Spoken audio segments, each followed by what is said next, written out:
بسم اللہ الرحمن الرحیم۔ ربا کی بحث۔ میں اس کتاب کو سابقہ باب کے ساتھ ختم کر رہا تھا کیونکہ میرے نزدیک اس کتاب میں معاشیات سے متعلق کم و بیش جملہ مباحث آ گئے ہیں، اکثر تفصیلاً اور بعض مجملاً، لیکن میں نے دیکھا کہ ان دنوں سن 1978 میں ہمارے ہاں دو موضوعات نے بڑی اہمیت حاصل کر رکھی ہے۔ ایک ربا کا مسئلہ جس کے ضمن میں کہا جا رہا ہے کہ ملک میں بلا سود معاشی کاروبار بالخصوص بینکاری کا نظام قائم کیا جائے گا، اور دوسرے یہ کہ نظام زکوٰۃ رائج کیا جائے گا، جو جملہ معاشی مشکلات کا اطمینان بخش حل پیش کر دے گا۔ ربا اور زکوٰۃ کے متعلق سابقہ صفحات میں ضمنی طور پر لکھا جا چکا ہے، لیکن ان مسائل نے اس وقت جس درجہ کی اہمیت اختیار کر رکھی ہے اس کے پیش نظر مناسب معلوم ہوتا ہے کہ انہیں مختصر الفاظ میں دوبارہ سامنے لے آیا جائے۔ پہلے ربا کو لیجئے، جسے عام طور پر سود کہہ کر پکارا جاتا ہے۔ ربا، قرآن کی روح سے ربا کی تعریف۔ قرآن کی روح سے ربا کی جامع اور معنی تعریف ان چار الفاظ کے اندر موجود ہے جو سورہ بقرہ کی آیت نمبر 289 میں آئے ہیں، یعنی وَإِن تُبْتُمْ فَلَكُمْ رُءُوسُ أَمْوَالِكُمْ، اگر تم توبہ کرو تو تمہارے لیے تمہارا راس المال ہے۔ اس سے پہلی آیت میں کہا گیا ہے کہ اگر تم ربا لینے سے باز نہ آئے تو اسے خدا اور رسول کے خلاف بغاوت سمجھا جائے گا۔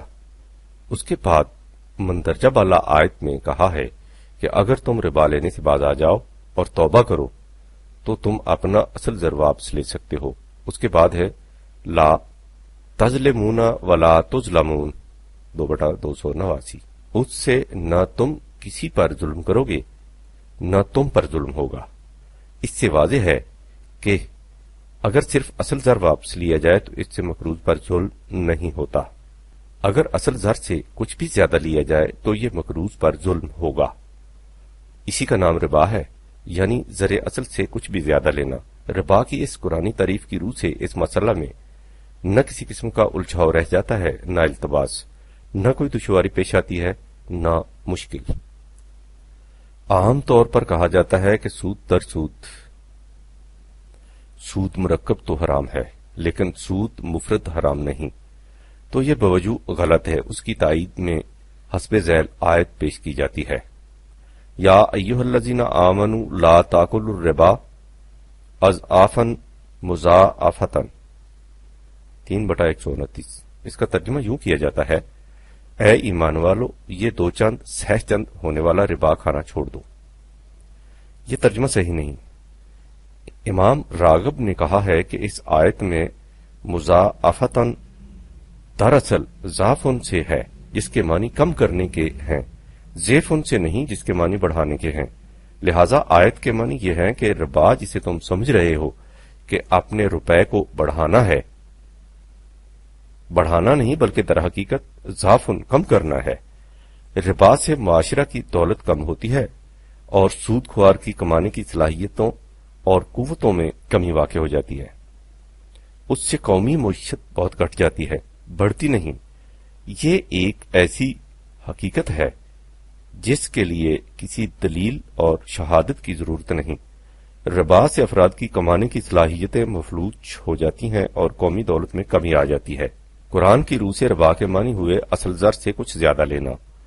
ہمارے ہاں عام طور پر یہ خیال کیا جاتا ہے کہ اسی زیادتی کا تعلق صرف قرض کے معاملات سے ہے۔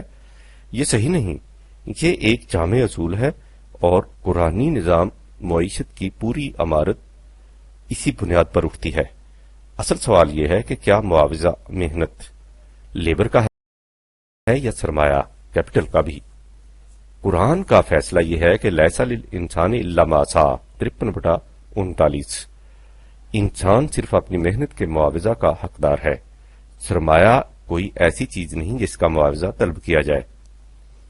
لہذا لین دین کے جس معاملہ میں محنت کے بغیر محض سرمایہ کا معاوضہ لیا جائے، خواہ اس کی شکل کوئی بھی کیوں نہ ہو، وہ ربا ہے، جو قرآن کریم کی روح سے حرام ہے اور خدا اور رسول کی طرف سے اعلان جنگ کا مستوجب آپ غور کیجئے کہ ایک کاشتکار آپ سے 1000 روپیہ قرض مانگتا ہے تاکہ وہ ایک قطع اراضی خرید کر اس میں کاشت کرے اور اس کی آمدنی سے اپنا پیٹ بھی پالے اور آہستہ آہستہ آپ کا قرض بھی ادا کر دے۔ آپ اسے 1000 روپیہ قرض نہیں دیتے، لیکن اسی روپے سے وہ قطع اراضی خرید کر اسے بٹائی یا پٹا پر دے دیتے ہیں۔ وہ اس میں سال بھر محنت کر کے فصل بوتا ہے اور اس میں سے نصف پیداوار آپ لے جاتے ہیں۔ یہ ہر سال ہوتا ہے اور اس کے باوجود آپ کا قرض اس کے ذمہ بدستور باقی رہتا ہے۔ کیا یہ ربا نہیں؟ یا ایک دکاندار آپ سے کچھ قرض مانگتا ہے تاکہ وہ اس سے اپنے روزگار میں کچھ اضافہ کر سکے۔ آپ اسے روپیہ دے دیتے ہیں، لیکن بطور قرض نہیں بلکہ بطور حصہ دار۔ وہ دن رات کی محنت شاقہ سے کاروبار کرتا ہے، لیکن اس کے منافع میں آپ برابر کے شریک ہو جاتے ہیں۔ وہ آپ کو منافع کا حصہ دیا جاتا ہے، لیکن آپ کا اصل زر اس کے ذمہ بدستور باقی رہتا ہے۔ کیا یہ ربا نہیں؟ یا آپ اس کاروباری آدمی کو براہ راست قرض نہیں دیتے، آپ اپنا روپیہ بینک میں جمع کر دیتے ہیں اور بینک والے اس روپے کو بطور قرض اس کاروباری آدمی کو دے دیتے ہیں۔ وہ اس قرض پر جو سود ادا کرتا ہے اس میں سے ایک متعین حصہ آپ کو ملتا رہتا ہے اور آپ کا اصل زر بینک کے پاس محفوظ رہتا ہے۔ کیا یہ ربا نہیں؟ یہ سب ربا ہے اور قرآن کی روح سے ناجائز، خواہ اسے سود مفرد کے حساب سے شمار کیا جائے یا سود مرکب کے حساب سے۔ آپ غور کیجئے تو یہ حقیقت بادنا تعمق سمجھ میں آ جائے گی کہ جو کچھ ہم دوسروں سے لیتے ہیں اس کی مختلف شکلیں ہو سکتی ہیں۔ مثلا نمبر 1 عطیہ، اس میں نہ محنت کرنی پڑتی ہے نہ سرمایہ لگانا پڑتا ہے، دینے والا اسے واپس لینے کے خیال کے بغیر تحفۃً دیتا ہے، لہذا اسے لین دین کی مد میں شمار نہیں کیا جا سکتا۔ یہی صورت اس صدقہ کی ہے جسے کسی ضرورت مند کی مدد کے لیے ہبۃ اللہ دیا جاتا ہے۔ قرآن کی روح سے وہ ضرورت مند اس امداد کو معاشرہ سے بطور اپنے حق کے طلب کر سکتا ہے، اس لیے اس میں بھی لین دین کا سوال پیدا نہیں ہوتا۔ اجرت یہ محنت کا معاوضہ ہوتا ہے، اس میں سرمایہ نہیں لگایا جاتا۔ ربا اس میں دوسرے کو سرمایہ دیا جاتا ہے اور اس سرمایہ پر اصل سے زائد وصول کیا جاتا ہے۔ سرمایہ دینے والا محنت نہیں کرتا بلکہ دوسرے کی محنت کا ایک حصہ وصول کر لیتا ہے۔ منافع تجارت، اس میں سرمایہ بھی لگایا جاتا ہے اور محنت بھی کی جاتی ہے۔ قمار جوا، اس میں نہ سرمایہ لگایا جاتا ہے نہ محنت کی جاتی ہے۔ شق اول کو چھوڑ کر آپ باقی شکلوں کو دیکھیے، جہاں معاوضہ محنت کا نہیں اسے قرآن جائز قرار نہیں دیتا۔ اس کا اصول یہ ہے کہ معاوضہ محنت کا ہے، کیونکہ یہ اصول لوگوں کی نگاہوں سے اوجھل تھا، اس لیے ان کی سمجھ میں یہ بات نہیں آتی تھی کہ بیع کے منافع اور ربا میں فرق کیا ہے۔ ایک شخص 100 روپے کی چیز خرید کر 110 روپے میں بیچتا ہے، اسے 10 روپے اصل زر سے زائد وصول ہو جاتے ہیں۔ دوسرا شخص کسی کو 100 روپیہ قرض دے کر اس سے 110 روپے وصول کرتا ہے، اس سے اسے بھی 10 روپے اصل زر سے زیادہ ملتے ہیں۔ وہ کہتے تھے کہ جب یہ دونوں اصل زر پر زائد ہیں تو ان میں فرق کیا ہے؟ ذالک بأنہم قالوا انما البیع مثل الربا 2/275۔ وہ بیع اور ربا کو ایک جیسا سمجھتے تھے، لیکن قرآن کریم نے کہا کہ یہ ان کی بھول ہے، یہ دونوں ایک نوعیت کا معاملہ نہیں۔ بیع میں سرمایہ اور محنت دونوں شامل ہوتے ہیں، قیمت فروخت میں سرمایہ بھی شامل ہوتا ہے اور دکاندار کی محنت کا معاوضہ بھی۔ یہ حلال ہے کیونکہ یہ اس کی محنت کا معاوضہ ہے، لیکن ربا میں صرف سرمایہ لگتا ہے، محنت کچھ صرف نہیں ہوتی، لہذا اس میں جو کچھ زائد ملتا ہے وہ سرمایہ کا معاوضہ ہے جو حرام ہے۔ اس لیے قرآن کریم کی روح سے اصول یہ ہے کہ محنت کا معاوضہ لینا حلال ہے اور سرمایہ پر زائد لینا حرام۔ اگر تجارت میں بھی کوئی شخص اپنی محنت سے زائد منافع لیتا ہے تو وہ ربا ہے، کیونکہ یہ سرمایہ کا معاوضہ ہوگا، محنت کا نہیں۔ اس بات کا تعین معاشرہ کرے گا کہ اس شخص کی محنت کا معاوضہ ہونا کیا چاہیے، وہ اس معاوضہ سے زیادہ منافع نہیں لے سکتا۔ عام طور پر کہا جاتا ہے کہ بیع تجارت میں انسان رسک لیتا ہے، یعنی اس میں نفع اور نقصان دونوں کا احتمال ہوتا ہے اور ربا میں رزق نہیں ہوتا، لیکن حلت اور حرمت کے لیے یہ معیار تفریق صحیح نہیں۔ اگر کسی آمدنی کو حلال قرار دینے کی شرط رزق ہی ہو تو جوا عین حلال ہونا چاہیے، کیونکہ اس میں تو ہر دو میں رزق ہوتا ہے۔ بے اور ربا میں فرق وہی ہے جسے اوپر بیان کیا گیا ہے۔ بے میں راس المال محنت کا معاوضہ واپس ملتا ہے اور ربا میں راس المال پلس راس المال کا معاوضہ ملتا ہے۔ محنت کا معاوضہ حلال ہے، راس المال کا معاوضہ حرام۔ آپ نے غور فرمایا کہ قرآن کریم کی روح سے ربا کا مسئلہ کس قدر آسانی سے سمجھ میں آ جاتا ہے۔ اس میں جو دشواریاں آج کل پیش آ رہی ہیں ان کی وجہ یہ ہے کہ ربا کی بہت سی شکلیں ایسی ہیں جنہیں قرآن کریم حرام قرار دیتا ہے، لیکن بدقسمتی سے ہماری مروجہ شریعت اسے حلال قرار دیتی ہے۔ مثلا زمین کی بٹائی یا مزاربت، یعنی کاروبار میں ایسی شراکت جس میں ایک پارٹی محض سرمایہ پر منافع وصول کرتی ہے، یا تجارت میں جس قدر بھی منافع لیا جا سکے وغیرہ۔ سرمایہ دار طبقہ بلا محنت روپیہ حاصل کرنے کا اس قدر خوگر ہو چکا ہے کہ محنت کے تصور سے انہیں پسینہ آ جاتا ہے، اس لیے وہ ربا کے قرآنی تصور کی طرف آنا ہی نہیں چاہتے۔ اور سب سے بڑی دشواری یہ ہے کہ ہمارا موجودہ معاشی نظام غیر قرآنی ہے، بجائے اس کے کہ ہم اس نظام کو قرآنی نظام سے بدلیں۔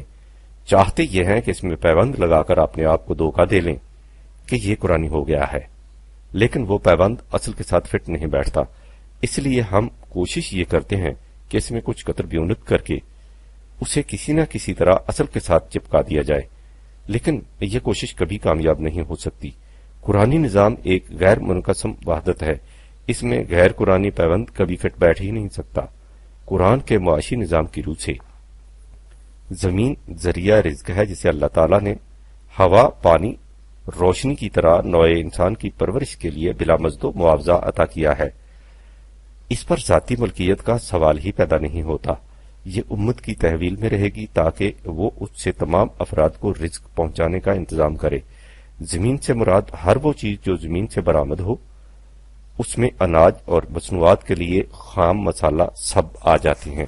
اس نظام میں کسی کے پاس ضرورت سے زیادہ دولت سرپلس منی رہ نہیں سکتی، اس لیے افراد کے لیے جائیدادیں کھڑی کرنے یا ویسے ہی روپیہ انویسٹ کرنے کا سوال پیدا نہیں ہوتا۔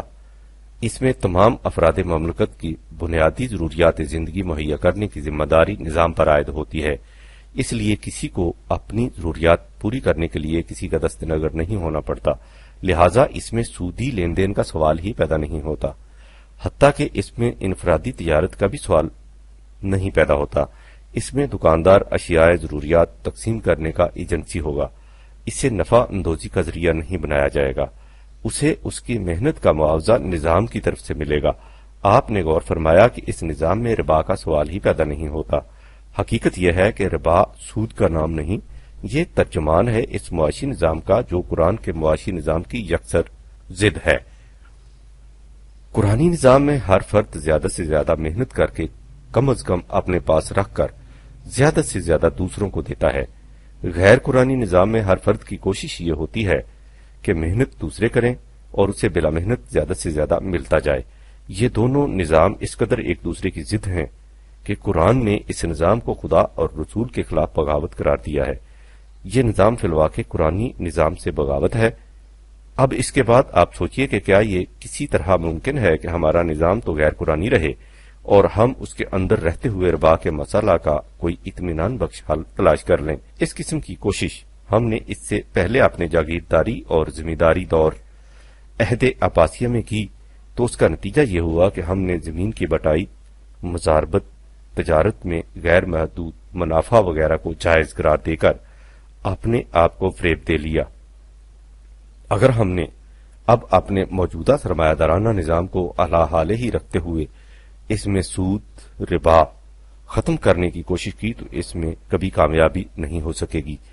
قرآن کے معاشی نظام میں ربا خود ختم ہو جاتا ہے اور غیر قرآنی سرمایہ دارانہ نظام میں یہ ختم نہیں ہو سکتا، زیادہ سے زیادہ اس کی شکلیں بدل سکتی ہیں، جیسا کہ پہلے ہو چکا ہے۔